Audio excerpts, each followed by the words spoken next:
Hi ನಮಸ್ಕಾರ ಮತ್ತೆ ಆರಾಮ. ನಾನು ಅಗ್ನಿವರ್ಷ ಎಲ್ಹೊಳ್ಳ.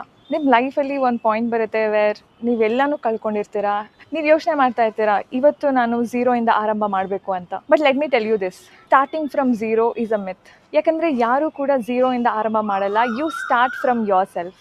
ಒಂದು ವರ್ಷದ ಹಿಂದೆ ಈವನ್ ನಾನು ಕೂಡ ಎಲ್ಲನೂ ಕಳ್ಕೊಂಡಿದ್ದೆ. Even I thought I have to start from zero ಅಂತ. ಬಟ್ ನಿಮ್ಮನ್ನು ನೀವು ಕಳ್ಕೊಳ್ಳೋ ತನಕನೂ you never start from zero, you start from yourself. Business ಸರಿಯಾಗಿ ರನ್ ಆಗ್ತಾ ಇರಲಿಲ್ಲ, ನನ್ನ ಕೈಯಲ್ಲಿ ಹಣ ಇರಲಿಲ್ಲ, ನಾನು ಬೆಂಗಳೂರಲ್ಲಿದ್ದೆ, ಲೈಫಲ್ಲಿ ಏನೋ ಕ್ಲಾರಿಟಿ ಸಿಗ್ತಾ ಇರಲಿಲ್ಲ. ಇದೇ ಸಂದರ್ಭದಲ್ಲಿ ನಾನು ನನ್ನ ತಂದೆನ ಕೂಡ ಕಳ್ಕೊಂಡೆ. ಸೊ ನನಗೆ ನೆನಪಿದೆ, ನಾನು ಕುತ್ಕೊಂಡು ಯೋಚನೆ ಮಾಡ್ತಾ ಇದ್ದೆ, ಈಗ ನಾನು ಏನು ಮಾಡಬೇಕು, what am I suppose to do, ಯಾರನ್ನು ಕೇಳಲಿ, ಯಾರು ನನ್ನನ್ನು ಗೈಡ್ ಮಾಡ್ತಾರೆ ಅಂತೆಲ್ಲ. ಬಿಕಾಸ್ ಒಂದೇ ಸಲ ಲೈಫ್ ಚೇಂಜ್ ಆಯಿತು. ಜವಾಬ್ದಾರಿ ಜಾಸ್ತಿ ಆಯಿತು, ಸ್ಟ್ರೆಸ್ ಜಾಸ್ತಿ ಆಯಿತು, ಕ್ಲಾರಿಟಿ ಕಡಿಮೆ ಆಗ್ತಾ ಹೋಯಿತು. ಆ್ಯಂಡ್ ಎಲ್ಲರೂ ಮಾಡೋ ಹಾಗೆ even I tried so many things. ಯಾಕೆಂದರೆ ನನಗೆ ನಾನು ಪ್ರೂವ್ ಮಾಡ್ಕೋಬೇಕು ಅಂತ ಇತ್ತು. I wanted to fix my life fast. So ಏನೇನೋ ಟ್ರೈ ಮಾಡಿದೆ, ಎಲ್ಲದರಲ್ಲೂ ಫೇಲ್ ಆದೆ. ಆ್ಯಂಡ್ ನೀವು ಹೆಚ್ಚು ಫೇಲ್ ಆಗ್ತಾ ಆಗ್ತಾ ಯು ಸ್ಟಾರ್ಟ್ ಬಿಕಮಿಂಗ್ ಡೆಸ್ಪಿರೇಟ್. ಒಂದಿನ ನನಗೆ ರಿಯಲೈಸ್ ಆಯಿತು, nobody is coming to save me. ನನ್ನ ತಲೆ ಮೇಲೆ ನನ್ನ ಕೈ, ನನಗೆ ಯಾರೂ ಸಪೋರ್ಟ್ ಮಾಡೋದಿಲ್ಲ, ನನಗೆ ಯಾರೂ ಗೈಡ್ ಮಾಡೋದಿಲ್ಲ, ನನಗೆ ನಾನೇ ನನ್ನ ಲೈಫ್ನ ಲೀಡ್ ಮಾಡಬೇಕು ಅಂತ. ಅಲ್ಲಿಂದ ನಾನು ಏನೇನು ಹೆಜ್ಜೆ ತೊಗೊಂಡೆ, that's the real meaning of starting from zero. ಅದನ್ನು ನಾನು ನಿಮಗೆ ಅರ್ಥ ಮಾಡಿಸ್ಬೇಕು ಅಂದರೆ you should know my story. ನನ್ನ ಊರು ತೀರ್ಥಹಳ್ಳಿ. ನಾನು ಹುಟ್ಟಿದ್ದು, ಬೆಳೆದಿದ್ದು, ಓದಿದ್ದು ಎಲ್ಲ ತೀರ್ಥಹಳ್ಳಿಯಲ್ಲೇ. ನನ್ನ ತಂದೆ ಪತ್ರಕರ್ತರಾಗಿದ್ದರು. ನಮ್ಮದೇ ಒಂದು ವಾರಪತ್ರಿಕೆ ಕೂಡ ಇತ್ತು, ಇದೆ, ಲಕ್ಷ್ಮೀಶ್ ಪತ್ರಿಕೆ ಅಂತ ಹೇಳಿ. ನಮ್ಮ ಮನೆ ಖರ್ಚು, ನಮ್ಮ ಓದಿನ ಖರ್ಚು ಎಲ್ಲದೂ ಈ ಪತ್ರಿಕೆಯ ಆದಾಯದಿಂದನೇ ನಡೆದಿರೋದು. ಊರಲ್ಲೇ ನಾನು ಇದ್ದಿದ್ದರಿಂದ ನನಗೆ ಎಕ್ಸ್ಪೋಜರ್ ಕೂಡ ತುಂಬ ಕಡಿಮೆ ಇತ್ತು. ಬಟ್ ಆದರೂ ಧೈರ್ಯ ಮಾಡಿ ನಾನು 2023 ನನ್ನದೇ ಸ್ವಂತ ಜ್ಯುವೆಲ್ರಿ ಬಿಸ್ನೆಸ್ ಸ್ಟಾರ್ಟ್ ಮಾಡಿದೆ. ಬಟ್ ಕಾರಣಾಂತರಗಳಿಂದ 6 ತಿಂಗಳು ಆಗಿರಲಿಲ್ಲ ಅನಿಸುತ್ತೆ, I had to shut it down. ನಾನು ಬಿಸ್ನೆಸ್ ಆರಂಭ ಮಾಡಿದ್ದು ಲೋನ್ ಮಾಡಿ. ಸೊ ಆಬ್ವಿಯಸ್ಲಿ ನನಗೆ EMIs, ಫಿನಾನ್ಷಿಯಲ್ ಪ್ರೆಷರ್ ಸಿಕ್ಕಾಪಟ್ಟೆ ಜಾಸ್ತಿ ಆಯಿತು. ಆ್ಯಂಡ್ ಬಿಸ್ನೆಸ್ಸಲ್ಲಿ ನೀವು ಇನ್ವೆಂಟ್ರಿ ಏನು ಹಾಕಿರ್ತೀರಲ್ವ, ನನಗೆ ಈ ಪ್ರಾಡಕ್ಟ್ಸ್ನ ಏನು ಮಾಡಬೇಕು ಅಂತ ಕೂಡ ತೋಚ್ತಾ ಇರಲಿಲ್ಲ.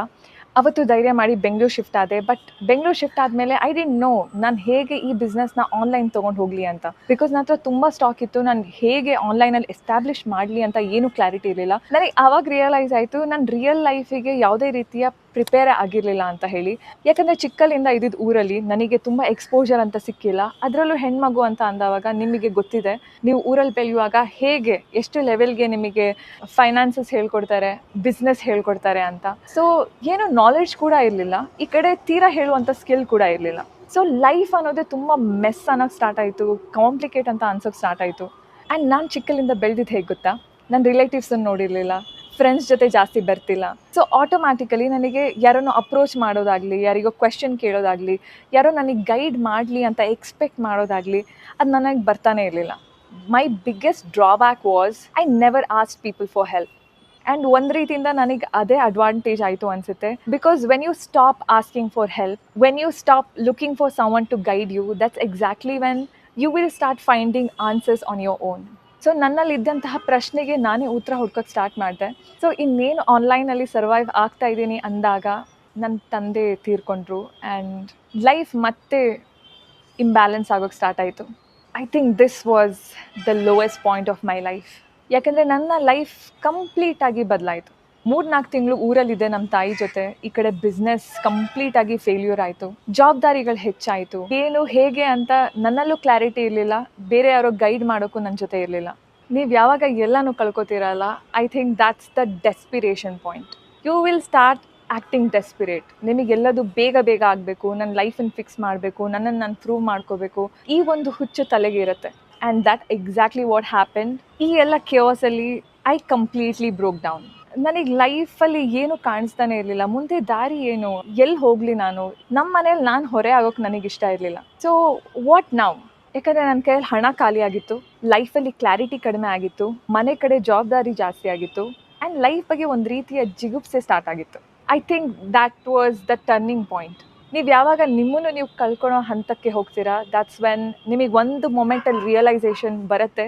ಆ ರಿಯಲೈಸೇಷನಿಗೆ ಸ್ಟಿಕ್ ಆನ್ ಆಗಬೇಕು ಅಷ್ಟೇ. ಲೈಫ್ನ ಫಿಕ್ಸ್ ಮಾಡಬೇಕು, ಲೈಫ್ನ ಚೇಂಜ್ ಮಾಡಬೇಕು ಅಂತ ಹೊರಟೋಳಿಗೆ ನನ್ನನ್ನು ನಾನು ಚೇಂಜ್ ಮಾಡ್ಕೋಬೇಕು ಅನ್ನೋ ಕಲ್ಪನೆನೇ ಎಲ್ಲೂ ಬಂದಿರಲಿಲ್ಲ. ಬಟ್ ಆ ಒಂದು ಪಾಯಿಂಟಲ್ಲಿ ಬಂತು. ಯಾಕಂದರೆ ಆ ಪಾಯಿಂಟಲ್ಲಿ ನನಗೆ ಅರ್ಥ ಆಗಿ ಹೋಗಿತ್ತು that nobody is coming to save me. ಯಾರೋ ನನಗೆ ಗೈಡ್ ಮಾಡೋದಿಲ್ಲ, ಯಾರೋ ನನಗೆ ಮೋಟಿವೇಟ್ ಮಾಡೋದಿಲ್ಲ, ಯಾರೋ ನನಗೆ ಇನ್ಸ್ಪೈರ್ ಮಾಡೋದಿಲ್ಲ, ಅಥವಾ ನನ್ನ ಬದುಕನ್ನು ಮತ್ತೊಬ್ಬರು ನಡೆಸೋದಿಲ್ಲ. ನಾನು ಖುಷಿಯಾಗಿರಬೇಕು, ಚೆಂದ ಊಟ ಮಾಡಬೇಕು, ನೆಮ್ಮದಿಯಾಗಿರಬೇಕು, ಇವೆಲ್ಲದಕ್ಕೂ ಹಣ ಬೇಕು. ಆದರೆ ಹಣ ಮಾಡೋಕ್ಕಿಂತ ಮುಂಚೆ ಒಂದು ಮೈಂಡ್ ಸೆಟ್ ಬೇಕು ಅಂತ ಅರ್ಥ ಆಯಿತು.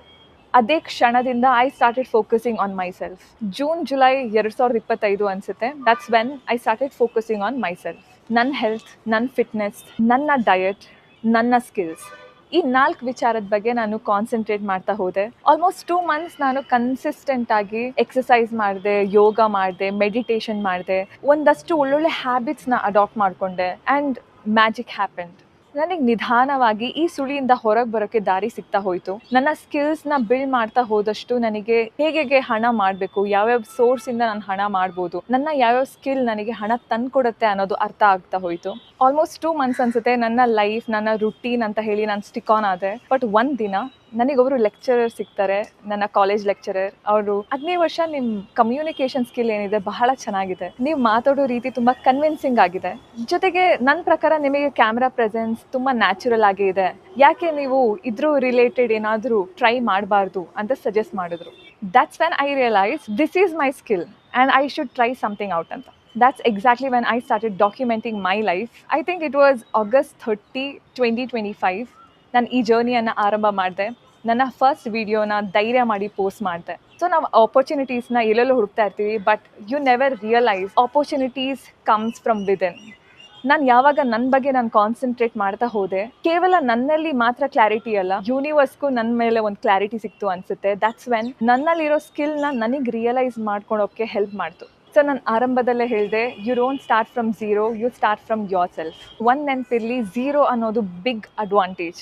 ಯಾಕಂದರೆ ಯಾರ ಹತ್ರ ಎಲ್ಲ ಇರುತ್ತೆ, ಅವ್ರು ಅದನ್ನು ಉಳಿಸ್ಕೊಳ್ಳೋಕ್ಕೆ ಅಂತ ಟ್ರೈ ಮಾಡ್ತಾ ಇರ್ತಾರೆ. ಬಟ್ ಯಾರ ಹತ್ರ ಏನೂ ಇರೋದಿಲ್ಲ, ಅವ್ರಿಗೆ ಒಂದೇ ಒಂದು ಕೆಲಸ ಇರೋದು, to find what works fast.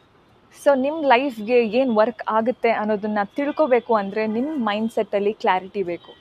ಆ ಕ್ಲಾರಿಟಿ ಬೇಕು ಅಂದರೆ ನಿಮ್ಮ ಲೈಫಲ್ಲಿ ಒಂದಷ್ಟು ಡಿಸಿಪ್ಲಿನ್, ಒಂದಷ್ಟು ರುಟೀನ್ಸ್ ಬೇಕೇ ಬೇಕು. ಫ್ರೆಂಡ್ಸಿಂದ, ಸೋಷಿಯಲ್ ಮೀಡಿಯಾಯಿಂದ ಕಂಪ್ಲೀಟ್ ಡಿಟ್ಯಾಚ್ಮೆಂಟ್ ಬೇಕು. ಬಿಕಾಸ್ ಒಂದನ್ನು ಸ್ಯಾಕ್ರಿಫೈಸ್ ಮಾಡಿದ್ರೆ ಮಾತ್ರ ಮತ್ತೊಂದನ್ನು ಪಡೆಯೋಕ್ಕೆ ಸಾಧ್ಯ. ಆ್ಯಂಡ್ ಈಗ ನನ್ನ ಲೈಫಲ್ಲಿ ನಾನು ತುಂಬ ಹಣ ಮಾಡ್ತಾ ಇದ್ದೀನಿ ಅಂತ ಹೇಳ್ತಾ ಇಲ್ಲ, ಬಟ್ ನನಗೆ ಗೊತ್ತಿದೆ ಕಾನ್ಷಿಯಸ್ ಮತ್ತು ಸಬ್ಕಾನ್ಷಿಯಸ್ ಲೆವೆಲಲ್ಲೂ ನಾನು ತುಂಬ ಕಾಮ್ ಆಗಿದ್ದೀನಿ, ತುಂಬ ಪೇಷನ್ಸಲ್ಲಿದ್ದೀನಿ ಆ್ಯಂಡ್ ಕ್ಲಾರಿಟಿ ಇದೆ.